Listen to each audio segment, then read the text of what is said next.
Hello students, आज हम लोग पढ़ेंगे स्टेट्स ऑफ मैटर का लेक्चर नंबर 4। लास्ट लेक्चर में हम लोग पढ़े थे गैस लॉ, है ना, और ideal gas equation PV equal to NRT देखे थे। नेक्स्ट लॉ पढ़ेंगे आज हम लोग गिब्स लॉ। अब देखो, जितना भी लॉ अभी तक हम लोग पढ़े हैं सब में कुछ न कुछ कांस्टेंट होता था, यही ना। अगर तुमको पीवी इक्वल टू एनआरटी याद है, ठीक है, PV equal to nRT ideal gas equation अगर याद है तो ये डेफिनेशन, इस लॉ का जो भी डिफिनीशन है या इससे पहले भी जो हम लोग पढ़े हैं वो डिफिनीशन याद रखने की कोई जरूरत नहीं है। कॉमन सेंस से तुम सोच सकते हो, सिर्फ पीवी इक्वल टू एनआरटी याद रहना चाहिए, ठीक है। तो वो तो याद रहेगा ही ना, पीवी इक्वल टू एनआरटी तो याद रहेगा ही। और सिर्फ ये याद रखना है कि किस लॉ में क्या था कांस्टेंट, ठीक है। जैसे मान लो बॉयल्स लॉ में क्या था, टेम्परेचर कांस्टेंट था। तो पीवी इक्वल टू एनआरटी में अगर मान लो पीवी इक्वल टू एनआरटी, इसमें तुम टेम्परेचर को कांस्टेंट कर दो और एन को, क्योंकि fixed mass of a gas था वो, और आर तो होता ही है कांस्टेंट, तो ये दोनों तो कांस्टेंट है। अगर तुमने मास फिक्स लिया है, ठीक है, डिफिनेशन में क्या रहता था, fixed mass of a gas, तो अगर तुमने मास फिक्स लिया है मीन्स मोल फिक्स है, और आर तो कांस्टेंट होता ही है, तो ये भी फिक्स है, मतलब ये दोनों कांस्टेंट है, कहने का मतलब ये। और टेम्परेचर जो है, तुमने टेम्परेचर को कांस्टेंट कर दिया है उस पार्टिकुलर लॉ में, तो ये तीनों टर्म कांस्टेंट हो जाएगा बॉयल्स लॉ में। तो इसका मतलब ये इक्वल टू के ही तो आएगा, यही तो था Boyle's law, PV equal to constant. तो अगर ऐसा आ गया तो प्रेशर इक्वल टू क्या आएगा, के बाई वी, इसको धर लो। तो देखो प्रेशर और वॉल्यूम इनवर्स रिलेशन है, तो बॉयल्स लॉ सोच लेंगे हम, ठीक है, कोई भी। और जैसे मान लो चार्ल्स लॉ था, उसमें प्रेशर था कांस्टेंट, तो फिर से पीवी इक्वल टू एनआरटी के पास जाओ, उसके पास सबका इलाज है, ठीक है। तो पीवी इक्वल टू एनआरटी में अब देखो, अगर प्रेशर कांस्टेंट है तो इसको इधर लो, तो क्या होगा, वी इक्वल टू क्या होगा, N R by P into T होगा। अब देखो वहां भी था fixed mass of a gas का मास फिक्स है मीन्स मोल फिक्स है, तो एन फिक्स है और आर फिक्स है, और प्रेशर तुमने कर दिया है कांस्टेंट, ठीक है, प्रेशर को तुमने कांस्टेंट अभी कर दिया है, तो ये तीनों टर्म फिक्स हो गया मीन्स कांस्टेंट है। तो वॉल्यूम और टेम्परेचर में क्या होगा रिलेशन, डायरेक्ट या इनवर्स, दिमाग लगाओ। ये बढ़ेगा तो ये क्या होगा, ये क्या डिक्रीज होगा, ये भी इंक्रीज होगा ना। इसको अगर डबल करोगे तो ये भी डबल होगा, क्योंकि ये तो फिक्स है, ये चेंज नहीं हो रहा है, ये फिक्स है। तो इसको अगर डबल करोगे तो ये भी डबल होगा, समझ में आ रहा है ना। जैसे मान लो 10 इक्वल टू क्या होता है, 5 इंटू 2 होता है। अब अगर इसको तुम फिक्स कर लो, ये 5 ये फिक्स है, ये चेंज नहीं होगा, तो अगर इसको तुम डबल करोगे 20, तो बताओ, अगर इसको डबल किए तो ये फिक्स है, ये फिक्स है, तो ये बताओ 2 क्या होगा, 4 होगा। तो देखो, तो इसमें जब दिमाग लग रहा है तो यहां पर क्यों नहीं सोच पा रहे हो, ये फिक्स है, तो ये अगर डबल होगा तो इसको डबल होना ही पड़ेगा, ठीक है। इसका मतलब वॉल्यूम और टेम्परेचर में डायरेक्ट रिलेशन, देखो ये दोनों डायरेक्ट है ना रिलेशन, लेकिन कब, जब ये कांस्टेंट है। मान लो 5 अगर डबल हो जाता तो ये इसको डबल करने की जरूरत नहीं थी, समझ में बात। तो ये कांस्टेंट है तभी ऐसा होगा, तो ये था चार्ल्स लॉ, वहां से सोच लेंगे हम, ठीक है। तो तुम कोई भी जो है, जो भी हम लोग अभी तक पढ़े हैं, ठीक है, पीवी इक्वल टू एनआरटी के पास सबका इलाज है। तुमको सिर्फ ये पता होना चाहिए कि कांस्टेंट क्या है, ठीक है। अब इसमें देखो, इसमें क्या है, एट कांस्टेंट वॉल्यूम। अब देखो पहला ही टर्म क्या है, वॉल्यूम कांस्टेंट, समझ में आया। तो वॉल्यूम इस बार कांस्टेंट है, जैसे गैस सिलेंडर जो है उसका तो वॉल्यूम कांस्टेंट होगा ना। Pressure of a fixed mass of a gas is directly proportional to the absolute temperature of the gas. अब देखो पीवी इक्वल टू एनआरटी के पास सबका इलाज है, तो वॉल्यूम अगर कांस्टेंट है तो देखो खुद से दिमाग लगाओ, पीवी इक्वल टू एनआरटी। अब देखो इसमें वॉल्यूम अगर कांस्टेंट है और फिक्स्ड मास कुछ बोल रहा है ना, फिक्स्ड मास, तो फिक्स्ड मास है, इसका मतलब मोल क्या होगा, मोल फिक्स होगा, तो एन फिक्स है और आर तो कांस्टेंट होता ही है, और वॉल्यूम कांस्टेंट है ना, तो वॉल्यूम किधर लो, तो पी इक्वल टू क्या होगा, एन आर बाई पी होगा, sorry N R by V होगा, P equal to N R by V into T होगा। तो अब देखो इस बार ये कांस्टेंट और वॉल्यूम कांस्टेंट, तो प्रेशर और टेम्परेचर में क्या होगा रिलेशन? तो देखो वही तो है, तो ये तो खुद से भी हम सोच सकते हैं, समझ में आया? ये तो है थ्योरेटिकली, ठीक है, थ्योरेटिकली है। अब हम इसको प्रैक्टिकली कैसे सोचें?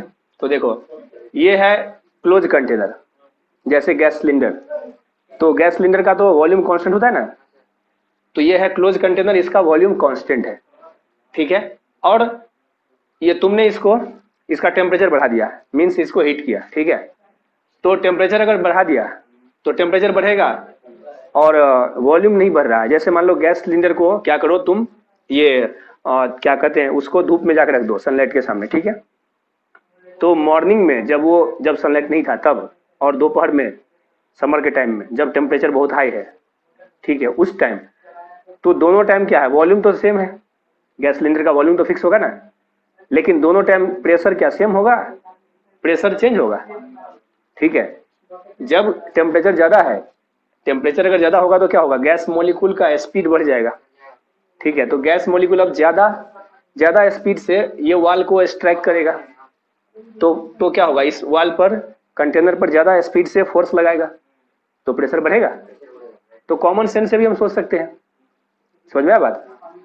तो ऐसा क्यों हुआ? क्योंकि ये जो है, ये कंटेनर का वॉल्यूम कांस्टेंट था, वॉल्यूम पर वो प्रेशर लगा रहा है, लेकिन तुम इसके वॉल्यूम को इंक्रीज नहीं होने दे रहे हो, क्लियर है? इसीलिए ट्यूब जो है साइकिल का या बाइक का या जो भी, वो ट्यूब जो है में अगर हवा टाइट है, एयर अगर उसमें बहुत ज्यादा है हाई प्रेशर पर, तो उसको समर में क्या होगा, टेम्परेचर बढ़ने पर और ज्यादा प्रेशर बढ़ेगा, समझ में आया बात?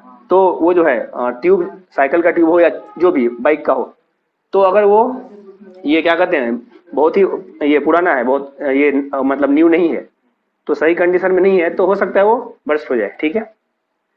तो ये जो है, ये समझ में आया?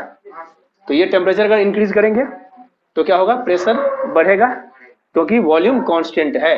तो टेम्परेचर अगर इंक्रीज किए तो प्रेशर बढ़ेगा, क्योंकि वॉल्यूम कांस्टेंट है, राइट? तो यहां से भी हम सोच सकते हैं। तो अब देखो प्रेशर डायरेक्टली प्रोपोर्शनल है टेम्परेचर का, तो P इक्वल टू क्या लिखेंगे, K इंटू टी लिखेंगे।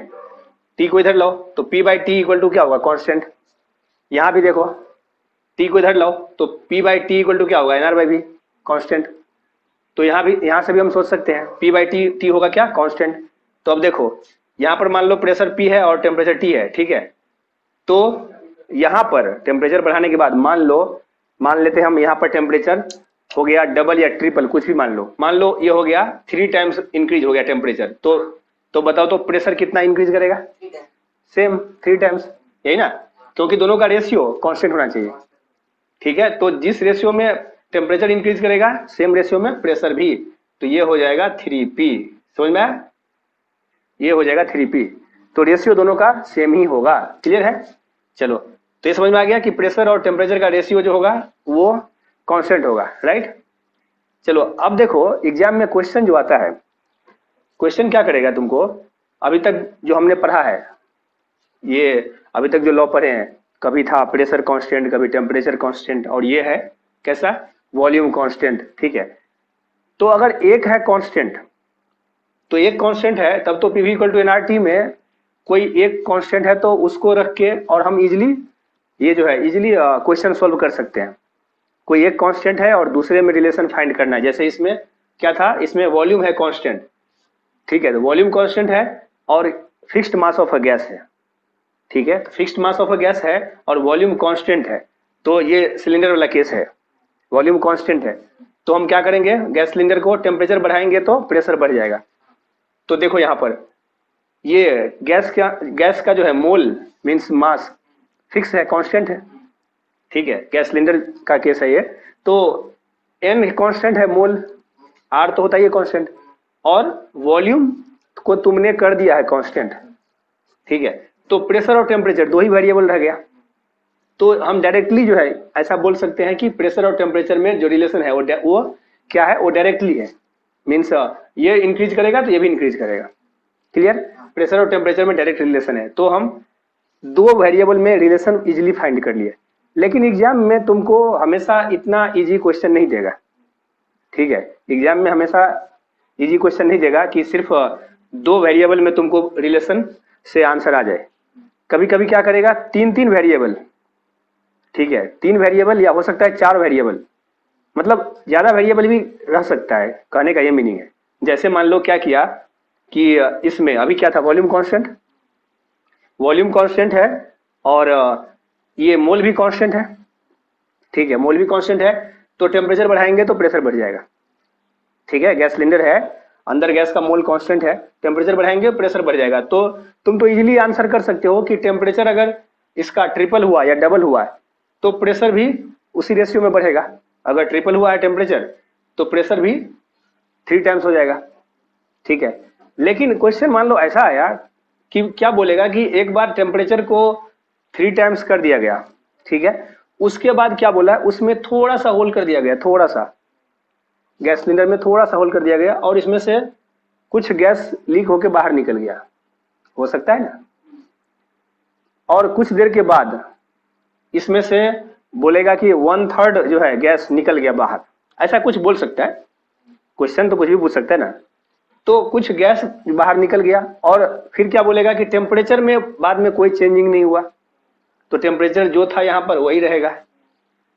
तो फिर बताओ कि अब फाइनल जो है प्रेशर क्या होगा। तो अब तो डायरेक्ट जो फॉर्मूला जो हम यूज कर रहे हैं तो उससे तो नहीं बनेगा, क्योंकि मोल वेरी कर रहा है, समझ में आया। तो कहने का मीनिंग ये है कि तुमको जो है वेरिएबल एक से ये 2 से ज्यादा भी रह सकता है, या ऐसा भी बोल सकता है कि बाद में क्या किया गया, ये गैस सिलेंडर जो है पहले तो वॉल्यूम कांस्टेंट पर ऐसा कर दिया गया, थोड़ा सा मोल जो है इसमें से बाहर निकल गया, थोड़ा सा इसमें क्या किया गया, थोड़ा सा छोटा सा होल कर किया गया, तो क्या है, थोड़ा सा जो है ये गैस बाहर निकल गया। और फिर क्या क्या बोला कि फिर जो है ये जो होल किए थे उसको फिर हम पैक कर दिए और बाद में इसको फिर से कंप्रेस भी कर दिए। ऐसा भी कुछ बोल सकता है, कुछ भी बोल सकता है, मतलब अब वॉल्यूम को डिक्रीज कर दिए, कुछ भी। तो देखो पहले तो वॉल्यूम कांस्टेंट था, फिर ये मोल जो है डिक्रीज हुआ, फिर बाद में ये वॉल्यूम भी डिक्रीज हुआ, तो तुम कंफ्यूज हो जाओगे कि इतने सारे हो रहे हैं तो हम कौन सा लॉ अप्लाई करें। सही बात है, फिर तो टेंशन है कि कभी मोल भी चेंज हो रहा है। पहले का जो लॉ पढ़े थे हम उसमें तो फिक्स्ड मास था, ठीक है, मोल वेरिएबल था एवोगाड्रो लॉ में, लेकिन फिर उसमें कंडीशन था कि कांस्टेंट टेम्परेचर एंड प्रेशर। अब ये इतने सारे चेंज हो रहे हैं तो फिर क्वेश्चन को कैसे सोल्व करें। तो उसका इलाज है जनरल गैस इक्वेशन के पास, ठीक है। अभी इसको मत देखो, वैसे भी नहीं दिख रहा है क्या, नहीं ना।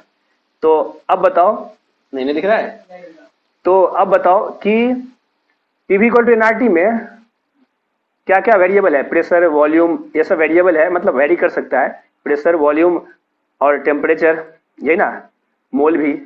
क्या है इस PV = nRT में, PV = nRT में ऐसा क्या है जो कभी भी चेंज नहीं होगा। R कांस्टेंट है ना, तो हम लोग R को टारगेट करेंगे, चाहे कुछ भी तुम चेंज कर लो, R तो फिक्स ही होगा, R तो कांस्टेंट ही होगा। तो PV = nRT हम लिखते हैं तो R = क्या होगा, PV/NT होगा। तो वो तो कांस्टेंट ही रहेगा, मतलब उसका वैल्यू तो R के बराबर आना ही चाहिए, चाहे तुम बीच में कुछ भी चेंज करो, ठीक है। तो हम उसको टारगेट करेंगे, उसके अकॉर्डिंगली क्वेश्चन सोल्व करेंगे, ठीक है।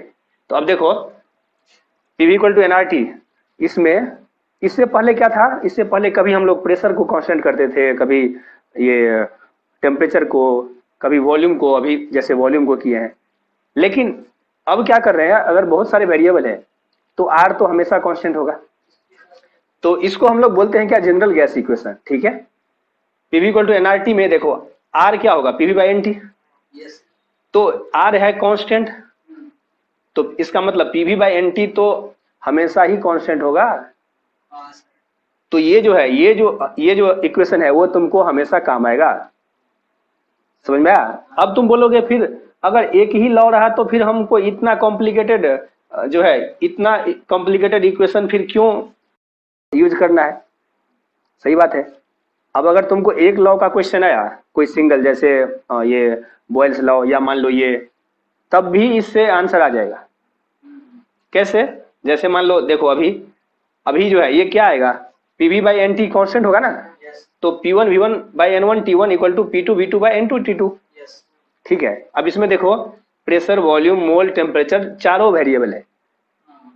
तो चारों जो है चारों वेरिएबल है, लेकिन ये चारों को अगर तुम पीवी को डिवाइड करोगे एनटी से तो वो अपने आप ही वो एडजस्ट होके आर के बराबर आ जाएगा। समझ में आया? तो ये जो है ये वेरी करेगा, लेकिन उसका रेशियो फिर से आर के इक्वल ही आएगा। समझ में आया बात? जैसे मान लो यहां पर क्या था, P बाई टी था कांस्टेंट, तो P बाई टी यहां पर जो P बाई टी आया, यहां भी तुम डिवाइड करोगे तो दोनों का वैल्यू देखो सेम ही आएगा, 3 कैंसिल हो जाएगा। समझ में आया? तो ये जो है रेशियो आएगा वो हमेशा कांस्टेंट आएगा। ठीक है, तो इसका मतलब P1 V1 by N1 T1 equal to P2 V2 by N2 T2। Clear है? अब देखो, अब अगर मान लो ये जो है ये हमेशा काम करता है, वर्क्स एवरीवेयर। ठीक है, अब मान लो मोल कांस्टेंट है, मान लो तुमको क्वेश्चन में क्या बोला, मोल कांस्टेंट है, सिर्फ ये तीनों वेरिएबल है, प्रेशर, वॉल्यूम और टेम्परेचर। तो मोल अगर कांस्टेंट है तो N1 और N2 सेम होगा, मोल कांस्टेंट है तो मतलब मास कांस्टेंट है तो N1 N2 सेम होगा, तो N2 और N1 को कैंसिल कर दो, तो रिमेनिंग जो बच गया देखो P1 V1 by T1 equal to P2 V2 by T2। Clear है? अब तुम बोलोगे कि ये वाला कैसे अप्लाई करें यहाँ, तो इसमें देखो क्या था, इसमें क्या था, कांस्टेंट वॉल्यूम और फिक्स्ड मास। मास फिक्स है मतलब मोल भी फिक्स है, तो N1 N2 सेम होगा, यही ना, N1 और N2 तो सेम होगा, मोल फिक्स है, तो ये दोनों कैंसिल हो जाएगा, ये दोनों लिखने की जरूरत नहीं है। ठीक है, तो ये N1 N2 सेम होगा, कहने का मतलब N चला गया यहाँ, इनडायरेक्टली ये सोच सकते हैं कि N यहाँ चला गया तो N कांस्टेंट में आ गया काउंट, तो N1 N2 जो है वो सेम है, और क्या, वॉल्यूम सेम है, मतलब वॉल्यूम कांस्टेंट है ना। तो देखो V1 V2 ये दोनों जो है सेम होगा, तो V1 और V2 सेम होगा, तो ये दोनों कैंसिल, तो N1 N2 कैंसिल और V1 V2 कैंसिल, तो क्या बचेगा, P1 by T1 equal to P2 by ये P1 by T1 equal to P2 by T2, यही ना बचेगा। तो इसका मतलब P बाई T कांस्टेंट रहेगा, तो यहां से भी तो वही आया, P बाई T कांस्टेंट मतलब क्या, P1 by T1 equal to P2 by T2, तो यहां से भी वही आएगा। तो ये इक्वेशन को तुम कहीं भी अप्लाई कर सकते हो। बॉयल्स लॉ में क्या था, टेम्परेचर कांस्टेंट, यही ना, बॉयल्स लॉ में था टेम्परेचर कांस्टेंट, तो वहां पर क्या था, पीवी इक्वल टू कांस्टेंट, तो यहां से भी आ जाएगा, वो fixed mass of a gas था, याद करो। तो N1 N2 सेम होगा बॉयल्स लॉ में, और ये टेम्परेचर कांस्टेंट, तो T1 T2 कैंसिल हो जाएगा उसमें, तो P1 V1 equal to P2 V2। ठीक है, तो वो लॉ भी यहाँ भी हम यूज कर सकते हैं। तो ये जो है ये इक्वेशन अब तुम कभी भी अप्लाई कर सकते हो। ठीक है, मतलब कहीं भी, कहने का मीनिंग ये है। तो ये पीवी बाई एन टी, इसमें तो कोई प्रॉब्लम नहीं है, समझ में आ गया। अगर मोल कांस्टेंट है तो ये यूज कर सकते हैं। ठीक है, और अगर सब कुछ वेरिएबल है तो ये तो है ही। अब इसमें जो भी कांस्टेंट है उसके अकॉर्डिंगली हम इसको मॉडिफाई कर लेंगे। ठीक है, कौन सा भी एक टर्म निकालना होगा तो ये यूज कर, हाँ, तो कोई भी अगर एक टर्म को जो है तुमको अगर इसमें से कैंसिल करना होगा, कोई एक कांस्टेंट है तो उसको वो कैंसिल हो जाएगा, रिमेनिंग रह जाएगा। ठीक है, चलो अब ये क्वेश्चन है, ये क्वेश्चन पहले खुद से ट्राई करो, उसके बाद हम एक्सप्लेन करेंगे। ये और ये तीनों सारे क्वेश्चन जल्दी से सॉल्व करो, फिर हम इसको एक्सप्लेन करते हैं। चलो स्टार्ट करो।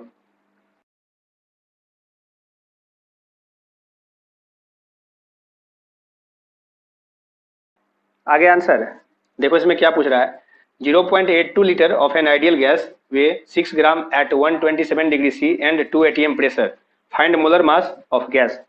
तो गैस का मोलर मास फाइंड करना है और आइडियल गैस तुमको दिया हुआ है। ठीक है, अगर गैस के बारे में कुछ नहीं बोलता, ठीक है, सिर्फ देता कोई पार्टिकुलर ऐसे ही बोलता, या तो नाम देता गैस का या सिर्फ बोलता ऑफ अ गैस, तब भी हम लोग आइडियल गैस का ही फॉलो करते इक्वेशन। ठीक है, तब भी हम लोग आइडियल गैस ही मान के चलते उसको। ठीक है, तो आइडियल गैस इक्वेशन क्या है, पीवी इक्वल टू एनआरटी, उससे सोल्व करेंगे इसको। अब देखो क्या क्या दिया हुआ है, वॉल्यूम दिया हुआ है, और क्या दिया है, ये मास दिया हुआ है, उसके बाद टेम्परेचर दिया हुआ है और प्रेशर दिया हुआ है, यही ना। तो तुमको मोलर मास फाइंड करना है। अब तुम बोलोगे कि इसमें जो है पीवी इक्वल टू एनआरटी में मोलर मास तो दिख नहीं रहा है, तो मोलर मास डायरेक्टली नहीं दिख रहा है, लेकिन मोल में तो है। मोल को हम क्या लिख सकते हैं, given mass by molar mass लिख सकते हैं ना। तो देखो अब यहाँ पर क्या क्या दिया हुआ है, प्रेशर दिया हुआ है कितना 2 atm, तो प्रेशर के लिए लिखो ये 2 atm और वॉल्यूम क्या है 0.82 लीटर, तो ये होगा 2 इंटू 0.82 इक्वल टू मोल को क्या लिख सकते हैं हम, मोल को लिख सकते हैं given mass by molar mass. तो गिवन मास दिया हुआ है कितना, ये 6 ग्राम, तो 6 बाय और इसका मोलर मास हम m मान लेते हैं, इंटू r का वैल्यू होता है 0.082 होगा। और टेम्परेचर देखो, टेम्परेचर जो है 127 नहीं रख देना है, केल्विन में रखेंगे, तो 127 में 273 ऐड करोगे तो 400 आएगा, ठीक है। तो इंटू 400, अब इसको यहाँ से m कैलकुलेट कर लो, ठीक है। तो देखो क्या क्या इसमें कैंसिल होगा, ये 2 और ये 400 या 6, ये 2 और ये 6 तो 3 आया, है ना। और ये देखो ये और ये जाएगा जाएगा, इसको हम क्या लिख सकते हैं, इसको 82 बाय 100 लिख सकते हैं और इसको 82 बाय 1000 लिख सकते हैं, तो ये जो है m को इधर लाओ, तो m इंटू ये होगा m इंटू 82 बाय ये 100 और ये होगा 82 बाय 1000 और इंटू ये 3 और 4 मिलके कितना हो 1200, ठीक है। तो देखो अब जो है अब तो बहुत आसान है। तो देखो ये जो है ये सब कैंसिल, एक जीरो बचेगा यहाँ, ठीक है। और ये 82 गया और ये एक जीरो इसके साथ, तो सीधा m इक्वल टू 120, ठीक है। देयरफॉर m इक्वल टू आएगा 120, ठीक है, 120 ग्राम पर मोल, यही था ना यूनिट, ग्राम पर मोल, ये मोलर मास का यूनिट, ठीक है। तो ये बहुत ही इजी क्वेश्चन है, ठीक है। हाँ चलो, अब पहले क्या मिस्टेक किया वो इम्पोर्टेंट नहीं है, इम्पोर्टेंट है अभी तुमको समझ में आ गया ना, ठीक है। फर्स्ट टाइम क्वेश्चन अभी इस चैप्टर का स्टार्ट हुआ है ना, तो फर्स्ट टाइम तो मिस्टेक कॉमन है, ठीक है। बट ये क्वेश्चन ये सब बहुत ही इजी क्वेश्चन है, ये कोई डिफिकल्ट क्वेश्चन नहीं है, ठीक है। मोल में भी हमने इस टाइप के क्वेश्चन शायद किए थे, अभी एग्जैक्टली याद नहीं है मुझे इस टाइप के। अच्छा वहाँ पर मोलर मास से रिलेटेड पता नहीं दिया था कि नहीं मैंने, बट ये सब क्वेश्चन बहुत ही ईजी है, ठीक है। ये तुम कॉमन सेंस से भी ये जो है पीवी इक्वल टू एनआरटी अगर पता है तो फिर ये बहुत ही इजीली सॉल्व कर लोगे, ठीक है। नेक्स्ट क्वेश्चन में देखो क्या है, अब इसमें क्या पूछ रहा है, when gases are heated from 10 degree C to 20 degree C. तो देखो डबल कर दिया गया है टेम्परेचर को, यही ना, at constant pressure, pressure constant है, द वॉल्यूम्स। अब देखो प्रेशर अगर कांस्टेंट है, प्रेशर कांस्टेंट हम लोग पहले पढ़ चुके हैं, पीवी इक्वल टू एनआरटी में अगर मान लो प्रेशर कांस्टेंट है, ठीक है, तो प्रेशर अगर कांस्टेंट है तो तुम रिलेशन कैसे फाइंड करोगे वॉल्यूम और टेम्परेचर में। अब देखो ये इसमें मास के बारे में कुछ बोल रहा है क्या, when gases are heated from, मतलब मास के बारे में कुछ नहीं दिया है, तो हम मान के चलेंगे कि मोल कांस्टेंट है, मींस मास कांस्टेंट है। तो अब देखो अगर ये कांस्टेंट है तो क्या होगा, टेम्परेचर और इसमें वॉल्यूम में क्या रिलेशन आएगा, डायरेक्टली। तो टेम्परेचर और वॉल्यूम में डायरेक्ट रिलेशन आएगा, प्रेशर कांस्टेंट है तो अगर टेम्परेचर डबल है हो रहा है, ठीक है, टेम्परेचर अगर डबल हो रहा है तो तुम क्या बोलोगे, ये वॉल्यूम भी डबल होगा, यही ना। टेम्परेचर अगर डबल होगा तो तुम बोलोगे वॉल्यूम भी डबल होगा, जो रॉन्ग है। वो भी ऑप्शन है, किधर है, ये सी में देखो बिकम्स डबल, वो भी ऑप्शन है, मैक्सिमम स्टूडेंट को वही आंसर आएगा, ठीक है, कि यहाँ देखेगा कि टेम्परेचर डबल हो गया। बट स्टूडेंट ये भूल जाते हैं कि ये इक्वेशन में टेम्परेचर जो है ये सेल्सियस में नहीं रखा जाता है, ये इक्वेशन में यहाँ पर 10 रखेंगे कभी, क्या रखेंगे 10 डिग्री की सी के बदला में क्या रखेंगे 273 ऐड करेंगे उसमें, यही ना। यहाँ पर जो है टेम्परेचर क्या लेंगे 273 ऐड करोगे तो क्या होगा 283 होगा, और यहाँ पर 20 डिग्री अगर ऐड करोगे तो केल्विन में क्या होगा 293, तो 283 से 293 हो गया, तो क्या टेम्परेचर क्या डबल हुआ है क्या, समझ में आया? केल्विन में तो डबल नहीं हुआ, तो केल्विन में डबल नहीं हुआ तो फिर तुम डबल कैसे कर सकते हो? समझ में आया बात? तो ये जो है ये बिकम्स डबल, ये तो रॉन्ग है। हाँ, और बाकी ऑप्शन डिक्रीजेज, अब डिक्रीज तो होगा ही नहीं, वो इंक्रीज ही होगा, थोड़ा सा तो इंक्रीज ही होगा। Increases in the ratio of their molar mass, ऐसा नहीं है, ठीक है। तो ये अब ये देखो, ये जो है गैसेस के बारे में बोल रहा है ना, एक से ज्यादा अगर गैस है, दो डिफरेंट गैस है, तो मोलर मास के बारे में बोल रहा है कि मोलर मास के रेशियो में ये इंक्रीज होगा, ऐसा नहीं, ठीक है। मोलर मास के यहाँ पर है ना मोलर मास टर्म, तो मोलर मास टर्म को हम इधर ले जा सकते हैं, गिवन मास है तो मोलर मास टर्म को हम उधर ले जा सकते हैं, तो मोलर मास से हम ये टेम्परेचर को जो है कोरिलेट कर सकते हैं, ठीक है। मोलर मास से तुम इसको यहाँ पर ले जाओगे तो पी भी इक्वल टू एनआरटी में ये मोलर मास यहाँ ले जाओगे तो देखो मोलर मास अगर वेरी करेगा, ठीक है, मोलर मास अगर वेरी करेगा तो अब यहाँ पर ये क्या बोला है, नहीं तो यहाँ पर लिखते हैं, कहाँ लिखे हैं, इसको हम इधर ले जाए तो P V into M equal to N के बदला में हम क्या लिखेंगे, मोल के बदला में मास बाय मोलर मास, तो मोलर मास को हम इधर ले गए तो गिवन मास मान लो W है या स्मॉल m है कुछ भी, तो WRT, यही ना। तो अब क्या बोला है, टेम्परेचर जो है, टेम्परेचर को थोड़ा सा इंक्रीज कर दिया गया, यही ना।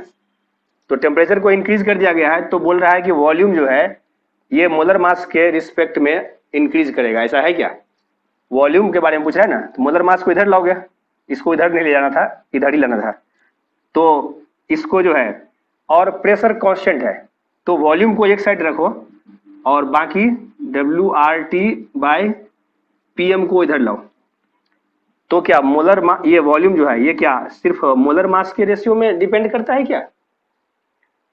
ये देखो ये टेम्परेचर पर, टेम्परेचर जो है ये जो इंक्रीज हुआ है तो उसमें टेम्परेचर टर्म भी है, टेम्परेचर भी तो वेरी कर रहा है, उसके अकॉर्डिंगली वो वेरी करेगा, समझ में आया? तो टेम्परेचर और मोलर मास दोनों टर्म है, ठीक है, टेम्परेचर और मोलर मास दोनों टर्म है, अकेला नहीं है। तो ये जो लिखा है increase in the ratio of their molar mass, ये रॉन्ग है, ठीक है। तो बी भी नहीं होगा, सी भी नहीं होगा, ए भी नहीं होगा, तो आंसर क्या होगा? D. Clear? Answer is D, ठीक है। नेक्स्ट, अब इसमें देखो density of helium is highest eight, तो हीलियम गैस जो है, अब देखो कुछ नहीं बोला है तो हम मान के चलेंगे क्या वो आइडियल गैस है, ठीक है। तो density of helium is highest eight, अब तुम्हारे पास ये है, अब देखो इसमें क्या करना है, ये डेंसिटी टर्म हम लोग पढ़े थे, PV इक्वल टू एनआरटी में डेंसिटी टर्म लाए थे, लास्ट लेक्चर में पढ़ चुके हैं, ठीक है। तो PV इक्वल टू एनआरटी से में जो है डेंसिटी टर्म लाते थे तो PM इक्वल टू DRT था, याद है?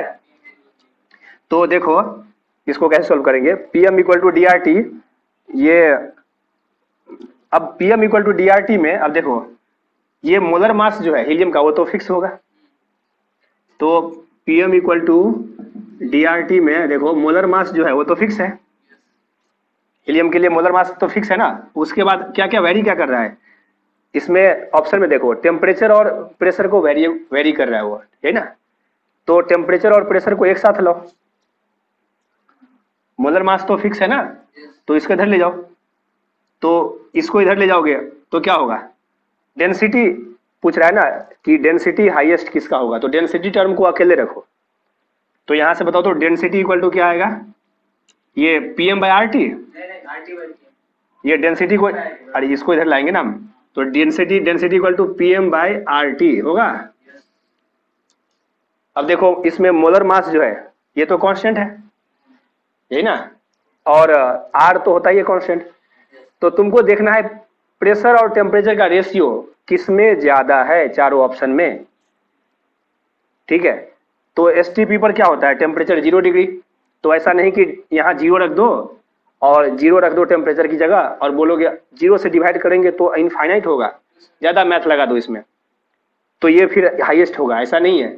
0 डिग्री यहाँ रखेंगे क्या हम, ये केल्विन में रखेंगे, केल्विन में कितना होता है 273 ऐड करेंगे तो टेम्परेचर होगा, इसके लिए क्या होगा, इसके लिए जो है इसके लिए आएगा ये मोलर, ये प्रेशर कितना, STP पर प्रेशर कितना होता है 1 atm, तो 1 बाई और ये 273, बाकी तो कांस्टेंट है ना m by R term. STP मतलब तो एसटीपी मतलब है स्टैंडर्ड टेम्परेचर प्रेशर, वो होता है 0 degree C, 0 degree C STP, ठीक है। और एनटीपी होता है नेचुरल टेम्परेचर एंड प्रेशर, वो होता है 25 डिग्री। लेकिन प्रॉब्लम क्या है कि मैक्सिमम क्वेश्चन में जो है एनटीपी नाम देता है, बट आंसर जो है तुमको एसटीपी के हिसाब से आएगा, ठीक है। तो नाम तो दे दिया है, लेकिन क्वेश्चन जो है ना वो एसटीपी के हिसाब से ही एनटीपी को भी एसटीपी जैसे मान लिया है, ठीक है। तो जब तक तुमको कोई मेंशन स्पेशली नहीं कर दे, मतलब या ऑप्शन में मान लो एसटीपी से अगर आंसर नहीं आ रहा है, तब तुम टेम्परेचर को नेचुरल लो 25 डिग्री, ठीक है। अदरवाइज एनटीपी को एसटीपी जैसा ही बिहेव करेंगे। 0 डिग्री। हाँ 0 डिग्री। तो ये एसटीपी क्या आएगा 273 केल्विन, ठीक है इसके लिए। और ये 273 और इसका प्रेशर 1 atm, हाँ ठीक है। और remaining term m by R वो तो रहेगा ही, इंटू m बाई आर, तो वो तो सब में रहेगा, तो उससे तो कोई मतलब नहीं है। हमको सिर्फ जो चेंज हो रहा है उससे मतलब है। चलो ये ए के लिए आ गया। बी के लिए क्या आएगा? बी के लिए सबसे ज्यादा बी के लिए देखो ये आएगा 0 डिग्री सी है, तो 0 डिग्री सी मीन्स 273 केल्विन और 2 atm, तो ये होगा 2 by 273 into m by R, ठीक है। तो बार बार ये m बाई आर लिखने की कोई जरूरत नहीं है, डायरेक्टली हमको क्या मतलब है, हमको मतलब है सिर्फ ये टर्म से, ठीक है। हमको सिर्फ ये टर्म से मतलब है।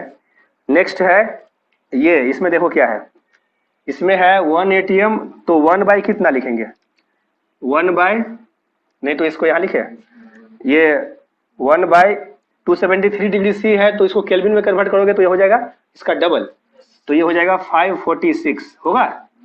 और m बाई आर, बार बार m बाई आर लिखने की कोई जरूरत नहीं है, वो कांस्टेंट है ना। तो हमको क्या चाहिए, मैक्सिमम चाहिए ना, हाईएस्ट पूछा है ना डेंसिटी। और इसमें क्या होगा 2 बाई 546, तो देखो सबसे ज्यादा जो है वैल्यू ये होगा सेकेंड, ठीक है। कहने का मतलब प्रेशर और टेम्परेचर का ratio P by T maximum तुमको फाइंड करना है। तो इसको मिटा दे, ये तो समझ आ गया ना, आंसर विल बी बी, तो ये सबसे ज्यादा होगा, ठीक है। चलो नेक्स्ट क्वेश्चन पर आओ। A closed vessel has a equal number of N2 and O2 molecules at a pressure of P atm, ठीक है। तो एक क्लोज है वेसल, उसमें क्या है equal number of N2 and O2 molecule है। तो अब बताओ अगर मोलिक्यूल सेम होगा तो मोल सेम होगा या डिफरेंट? अगर मोलिक्यूल सेम है, अगर नंबर सेम है तो डजन डिफरेंट होगा क्या? सेम ही होगा ना रे। 36 बनाना लो या 36 तुम ये मैंगो लो, कितना दोनों 3 डजन ही आएगा या डिफरेंट आएगा? दोनों सेम ही नहीं आएगा। तो इसका मतलब अगर मोलिक्यूल सेम है तो मोल भी सेम ही होगा, ठीक है। या मोल कैसे हम फाइंड करेंगे, Na से डिवाइड करेंगे दोनों को, तो दोनों सेम ही नहीं आएगा। तो इसमें क्या है इक्वल नंबर ऑफ N2 और O2 है, ठीक है। और प्रेशर है कितना P atm। If N2 is removed from vessel, अब नाइट्रोजन को वहां से रिमूव कर दिया गया, ठीक है, बाय एनी मेथड, सिर्फ नाइट्रोजन को। न्यू प्रेशर इज, अब देखो लॉजिक से भी हम इसको फाइंड कर सकते हैं और मेथड से भी फाइंड करेंगे, ठीक है। तो लॉजिक से हम फाइंड कर सकते हैं इसको कैसे, जैसे मान लो ये रूम है, ये रूम में 2 गैस है, दोनों सेम है 50-50, ठीक है। तो दोनों मिलाकर के जो भी प्रेशर है, मान लो 10 atm प्रेशर है। अब एक चला गया, एक जो है उसमें से चला गया, तो बाकी जो आधा बचा वो अब वो है सिर्फ पूरे रूम में, यही ना। तो अगर मोल अगर घट गया, तो मोल अगर घटेगा तो क्या होगा, प्रेशर घटेगा, क्योंकि वॉल्यूम तो कांस्टेंट है। तो लॉजिक से भी हम सोच सकते हैं कि मोल अगर घटेगा तो प्रेशर भी घटेगा। जिस रेशियो में मोल कम होगा, जिस रेशियो में मोल घटेगा, उसी रेशियो में प्रेशर भी घटेगा। तो मोल कितना हो गया, पहले दोनों था इक्वल, अब एक चला गया मीन्स आधा हो गया, तो प्रेशर भी आधा हो जाएगा P/2। तो लॉजिक से भी हम इसको फाइंड कर सकते हैं, और अभी इसको हम मेथड से भी। PV = nRT में के पास सबका इलाज है, तो PV = nRT के पास आओ। PV = nRT जो है, ये PV = nRT में देखो पहले क्या लेंगे हम, पहले P atm है, यही ना। तो पहले है P atm, और क्या है, वॉल्यूम कांस्टेंट है, सेम है ना वेसल। तो पहले P है तो P है, उसके बाद वॉल्यूम जो है अभी सेम ही है, तो V, और मोल क्या हुआ है, अब आधा हो गया। तो अब नया जो प्रेशर है उसका नाम कुछ तो देंगे हम, मान लो ये पी डैश है, तो ये है पी डैश, ठीक है। और ये मोल हो गया क्या, n/2, और टेम्परेचर के बारे में कुछ नहीं बोला है, तो इंटू आर और टी, वो तो वही रहेगा, ठीक है। ये सब तो वही रहेगा ना, आर और टी। तो अब बताओ, यहां से ये पी डैश का वैल्यू नहीं निकलेगा, इसको डिवाइड कर दो इससे, होगा। इसको डिवाइड कर दो तो आर टी कैंसिल होगा, आर टी कैंसिल होगा, और ये वॉल्यूम भी कैंसिल हो जाएगा, एन भी कैंसिल हो जाएगा। तो पी डैश जो आएगा, इसको डिवाइड करोगे तो क्या आएगा, ये पी डैश बाई पी, इसको हम इससे डिवाइड करें, ठीक है। तो इधर एनआरटी कैंसिल और ये वॉल्यूम कैंसिल, ठीक है। तो वॉल्यूम भी कैंसिल और एनआरटी भी कैंसिल।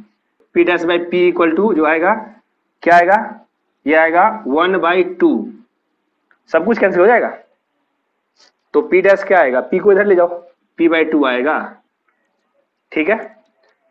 अब देखो इस क्वेश्चन में जो है, सिर्फ इस क्वेश्चन में, हमेशा नहीं, इस क्वेश्चन में जो ऑप्शन है वो ऑप्शन के हिसाब से भी हम अगर चले तो थोड़ा सा लॉजिक हम लगा सकते हैं। कैसे, ये जितने भी ऑप्शन है इसमें देखो, ये तो फिक्स है कि अगर मोल डिक्रीज हो रहा है, एक गैस अगर इसमें से चला गया इस वेसल से, तो प्रेशर डिक्रीज ही होगा, तो पी से तो कम होगा, ये तो फिक्स हो गया। अब इसमें देखो ऑप्शन जितने भी है, कोई भी ऑप्शन पी से कम नहीं है। देखो ये डी में ही है ऐसा जो पी से लेस है। अब जरूरी नहीं है कि हर बार ऐसा ही ऑप्शन आएगा, मान लो p/2 और p/3 दो भी हो सकता है, बट इसमें, ठीक है, इसमें जो है, इसमें ऐसा लॉजिक से भी आंसर आ जाएगा। ऐसा लॉजिक लगाना नहीं है एग्जाम में, अगर मान लो ऐसा ऑप्शन नहीं आया तो ऐसा ऑप्शन है तब ये काम कर गया, ठीक है, कि प्रेशर डिक्रीज होगा। तो चारों में जो है, चारों में सिर्फ एक ही है ऐसा, ठीक है। तो लॉजिक से हम वैसे भी सोच ही रहे हैं ना, लॉजिक से जो है हम वैसे भी सोच ले रहे हैं, बिना पेन यूज किए भी हम सोच रहे हैं इसको, कि मोल अगर आधा हुआ है तो प्रेशर आधा हो जाएगा, ठीक है। तो हमको ऑप्शन से चलने की क्या जरूरत है, ये कैलकुलेशन करने की भी कोई जरूरत नहीं है, डायरेक्टली भी हम इसको सॉल्व कर सकते हैं, ठीक है। चलो यहाँ तक लिखो पहले।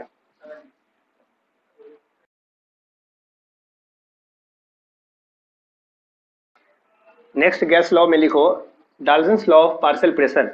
अब देखो इसमें क्या है, इसमें इस लॉ में पार्शियल प्रेशर वर्ड है, इसका मतलब ये जो लॉ होगा ये पार्शियल प्रेशर से रिलेटेड होगा, ठीक है। In a gaseous mixture of 2 और more non reacting gases the total pressure is equal to sum of partial pressure of all gases under same condition. अब इसका क्या मतलब है, अब देखो क्या बोला है, in a gaseous mixture of 2 और मोर नॉन रिएक्टिंग गैस। जैसे मान लो ये रूम है, ठीक है, ये रूम है, इसमें बहुत सारे गैस है, तो टोटल प्रेशर जो होगा वो इंडिविजुअली सारे गैस का प्रेशर जो है पार्शियल प्रेशर उसको बोलते हैं। तो इंडिविजुअली जो सारे गैस का अपना खुद का उसका जो प्रेशर है वो सबको ऐड करेंगे तो टोटल प्रेशर के बराबर होगा। तो वही बात तो बोला है वो, under same condition, condition same होना चाहिए। जैसे मान लो इस रूम में अगर 4 गैस है, ठीक है, तो सबका अगर प्रेशर को ऐड करोगे तो टोटल प्रेशर के इक्वल होगा, लेकिन सबका प्रेशर जो है इंडिविजुअली लेना है आइडेंटिकल कंडीशन में। समझ में आया बात, मीन्स सबका जो प्रेशर लोगे तुम तो उस केस में टेम्परेचर जो है सबके लिए सेम ही रखना है, वॉल्यूम सेम ही रखना है। अगर 4 गैस ले रहे हो तो चारों गैस जो है ये कंप्लीटली रूम में फैला हुआ है। ऐसा नहीं कि कोई गैस जो है एक पार्टिकुलर एक कॉर्नर पर है बैठा हुआ, बाकी गैस इधर है। ऐसा नहीं है कि गैस जो है जैसे सॉलिड रहता है, सॉलिड सब्सटेंस जो है, अगर रूम में चेयर रखा हुआ है तो चेयर जो है जहां पर रख दोगे वहीं रहेगा, लेकिन गैस के केस में ऐसा नहीं है। गैस जो है अगर 2 गैस 3 गैस लिए या 4 गैस लिए या 5 गैस लिए, सबका वॉल्यूम सेम ही होगा, क्योंकि सारे गैस पूरे रूम में फैला हुआ है, ठीक है। तो कंडीशन सबके लिए सेम होना चाहिए, टेम्परेचर भी सबके लिए सेम होना चाहिए। तो उस कंडीशन में क्या होगा, सारे गैस का अगर प्रेशर को ऐड करोगे तो टोटल प्रेशर के बराबर होगा। क्लियर, तो वही बात तो बोला है। और इसमें एक चीज और है, नॉन रिएक्टिंग गैस। तो गैस कैसा होना चाहिए, नॉन रिएक्टिंग, ठीक है। वो मतलब रिएक्शन उसमें आपस में नहीं होना चाहिए। लॉजिक है ना, गैस अगर आपस में ही रिएक्ट कर गया तो फिर वो गैस कुछ और बना लेगा, मान लो सॉलिड बना लिया या कुछ और लिक्विड बना लिया, तो फिर तो हम जो कैलकुलेट करेंगे वो तो गलत आएगा ना, वो रॉन्ग आएगा। या मान लो गैस ही से जो है गैस से गैस ही बन रहा है लेकिन डिफरेंट नंबर ऑफ मोल्स बन रहे हैं, तो हम जो कैलकुलेट करेंगे वो रॉन्ग आएगा। तो कंडीशन क्या है, नॉन रिएक्टिंग, गैस आपस में रिएक्ट नहीं करना चाहिए। क्लियर।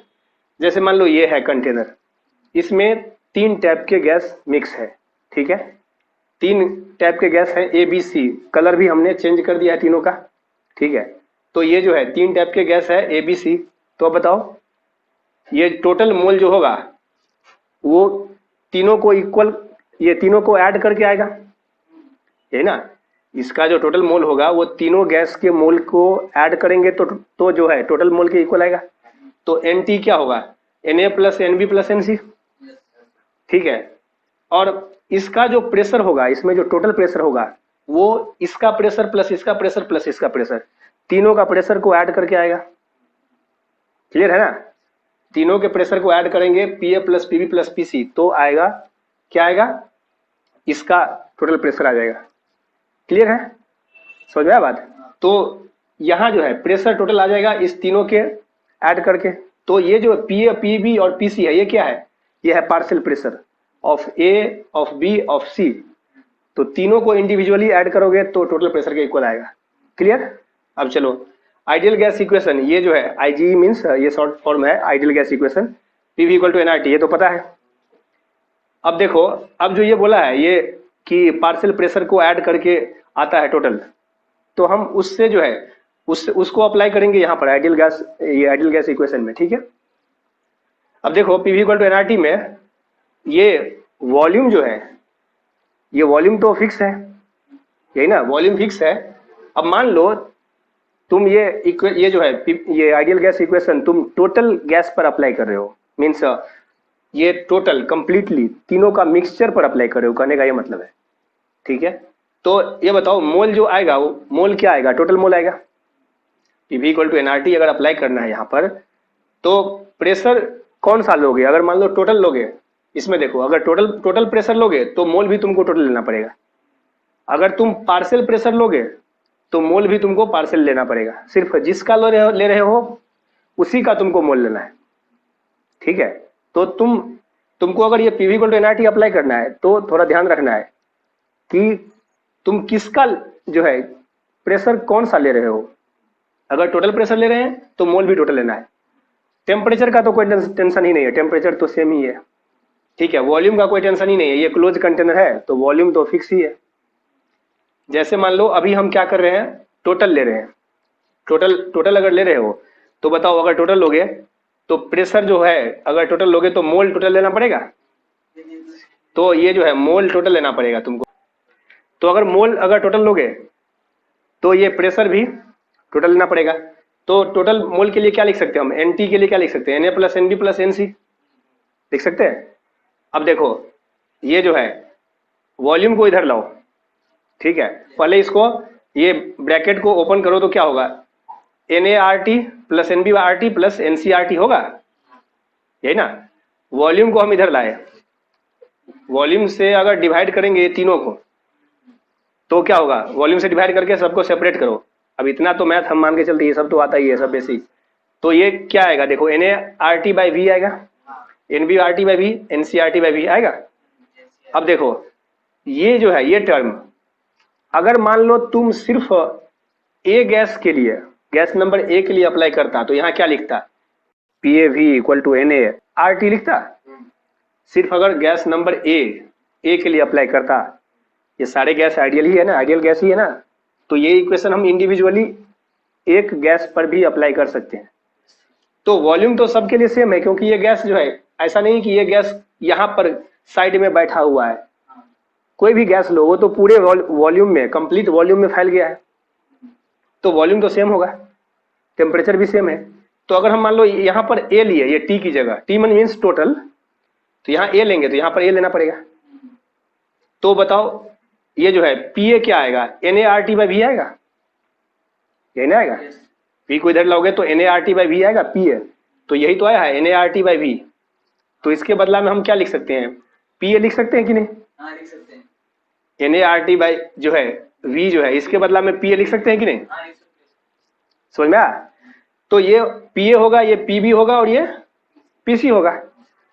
तो प्रूफ हो गया, PT equal to PA plus PB plus PC, हो गया प्रूफ। समझ में आया कि नहीं? हाँ सर। तो यहाँ पर जो है इसके बदला में हम लिख सकते हैं, ये है पीए और ये जो टर्म है ये है पीबी और ये जो टर्म है ये है क्या, पीसी। होगा? समझ में आ गया बात? हाँ। अब देखो, अब मान लो तुमको अगर रेशियो निकालना है दो का, कोई एक गैस का और टोटल टोटल जो है प्रेशर, जैसे मान लो प्रेशर के टर्म में निकालना है, अगर ये एक है, ठीक है, कोई भी मान लो बी या सी कोई भी, तो अभी हम मान लो ए ले रहे हैं, तो इसका अगर प्रेशर का रेशियो निकालना है पीए बाय टोटल, तो इसका अगर रेशियो निकालना है, बाद में अगर परसेंटेज निकालना हो तो ये अगर परसेंटेज अगर निकालना हो तो तुम 100 से मल्टीप्लाई कर दो, ठीक है। तो कैसे निकालेंगे? टोटल में ये जो है इतना अपॉन टोटल, वही तो होगा इसका रेशियो, मींस फ्रैक्शन, यही ना।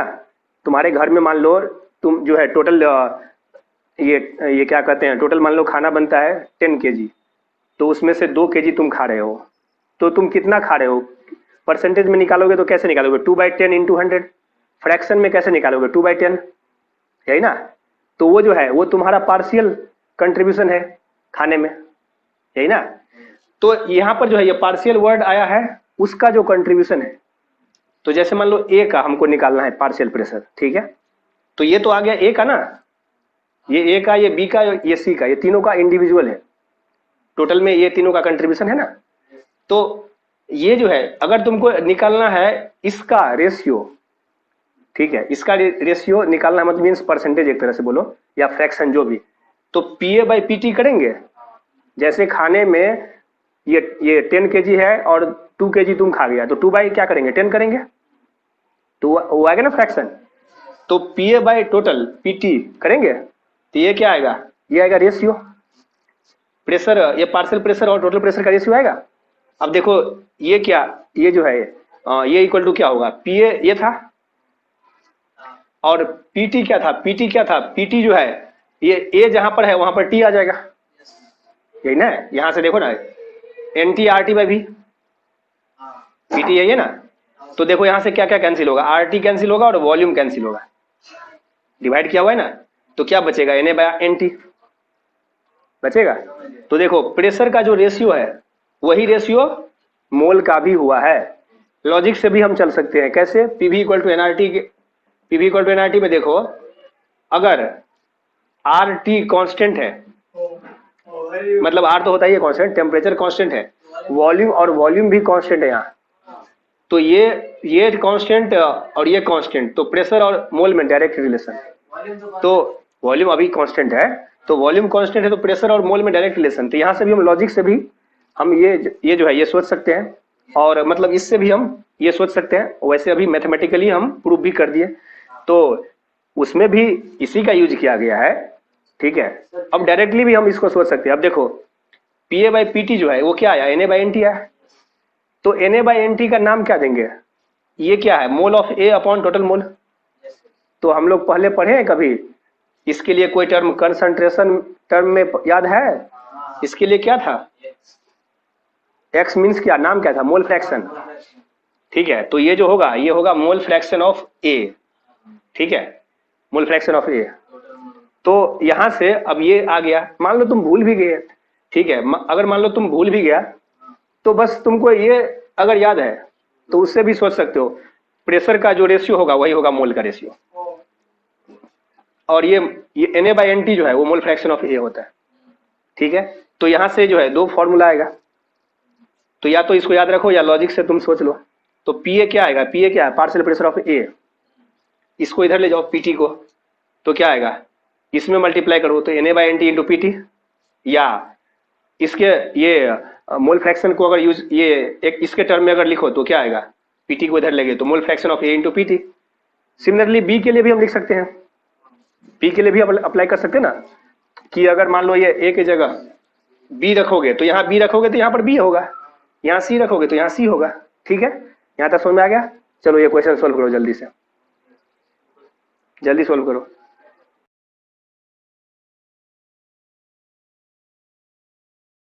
आ गया आंसर? देखो ये बहुत ही इजी क्वेश्चन है। ये जो है दिखता है बड़ा, बट ये लॉजिक से भी इसका आंसर आ जाएगा, ठीक है, बिना पेन यूज किए। कैसे? 1 mole of oxygen is mixed with 2 mole of helium. तो 1 मोल ऑक्सीजन गैस लिए हैं और 2 mole helium gas. Find the partial pressure of O2 in the mixture if total pressure is 6 atm। तो देखो total pressure जो है कितना है, 6 atm, और मोल का जो रेशियो होगा वही होगा प्रेशर का रेशियो, है ना। 1 मोल है ऑक्सीजन और 2 मोल है क्या, ये हीलियम। तो टोटल कितना है, 3 मोल। तो 3 मोल मिलके है कितना, 6 atm, है ना। 3 मोल मिलकर के है 6 atm। तो क्या पूछ रहा है, O2 का, ऑक्सीजन का कंट्रीब्यूशन। तो 3 मोल मिला करके है, 3 मोल मिलके कितना, 6 atm प्रोड्यूस कर रहा है, और O2 है कितना है, 1 मोल। ऑक्सीजन 1 मोल है ना, तो 1 मोल का कंट्रीब्यूशन कितना होगा, 2 atm, यही ना होगा। 3 मोल मिलके 6 atm, तो 1 मोल मिलके कितना, मतलब 1 मोल का कंट्रीब्यूशन कितना, 2 atm। तो लॉजिक से भी हम चल सकते हैं। और हीलियम का अगर पूछता तो उसका कितना आता, हीलियम का है कितना, 2 मोल, तो उसका आता कितना, 4 atm। तो ये तो लॉजिक से हमने कर दिया, बट इसको अगर जो है, जिसको देखो, जिसको आ गया होगा आंसर, वो ये तब तक इसको सोल्व करो, ठीक है। तो ये तो लॉजिक से भी आ जाएगा। अभी हम ये मेथड से कैसे आएगा उस पर आ रहे हैं हम। प्रेशर ऑफ O2 का पूछ रहा है ना, partial pressure upon total pressure. ये जो आएगा, ये आएगा क्या, mole of O2 upon total मोल। और ऑक्सीजन का मोल कितना है, 1, और टोटल कितना है, 3, है ना। और ये दिया हुआ है कितना, 6। तो यहां से आ जाएगा प्रेशर ऑफ O2 कितना, ये 1/3 इंटू PT को इधर ले जाओगे तो कितना, 6 आएगा। तो कितना आएगा, ये 2 atm आएगा। समझ में आया कि नहीं। तो ये तो बहुत ही आसान है, ठीक है, ये तो बहुत ही आसान है। चलो इसमें बताओ, इसमें देखो क्या है आंसर, 1/8 क्या आया।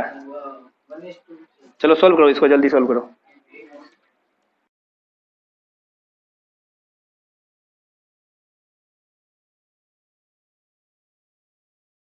आ गया आंसर। बहुत सारे स्टूडेंट को 1/8 या फिर 1/2 आया होगा। 1/2 कब आएगा, जब तुम क्या करोगे, इक्वल मोल, इसको जो है इसको इक्वल मोल मान लोगे। बट यहाँ पर क्या है, इक्वल वेट दिया हुआ है, इक्वल मोल नहीं। ऑप्शन तो सारे देंगे, ठीक है, ऑप्शन तो सारे देगा, बट आंसर जो है ये भी नहीं है, बी भी नहीं है, और ए भी नहीं है, ठीक है। अब देखते हैं क्या है आंसर। तो क्या पूछा है, what fraction of total pressure, यही ना।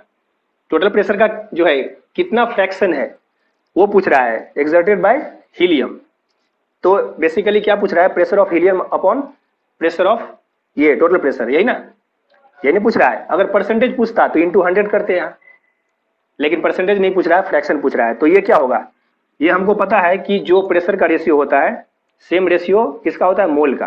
तो ये इक्वल टू क्या होगा, मोल ऑफ हीलियम अपॉन टोटल मोल होगा कि नहीं। अब देखो मोल तो नहीं दिया है, मास दिया हुआ है। तो हम ऐसा भी कर सकते हैं कि दोनों को x मान ले, ये हीलियम और O2 दोनों को x मान ले। बाद में वैसे भी रेशियो पूछ रहा है तो x कैंसिल हो जाएगा, ठीक है, उससे कोई फर्क नहीं पड़ता है। लेकिन कैलकुलेशन इजी हो इसके लिए हम लोग क्या करते हैं, 1 लेते हैं। दोनों को क्या करो, 1 ग्राम ले लो, तो कैलकुलेशन आसान जाएगा। तो क्या करेंगे, इसको मोल में कैसे कन्वर्ट करोगे, मोल इक्वल टू क्या होता है, गिवन मास मोलर मास।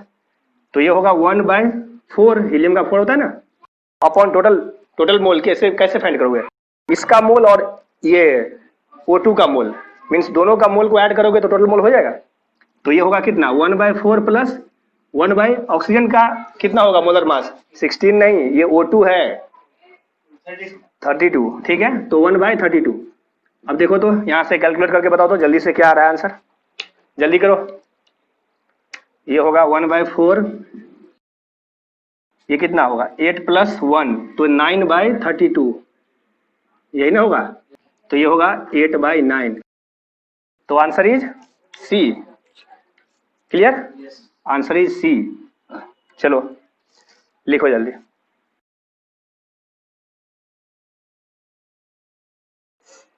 अब हम आते हैं होमवर्क पर।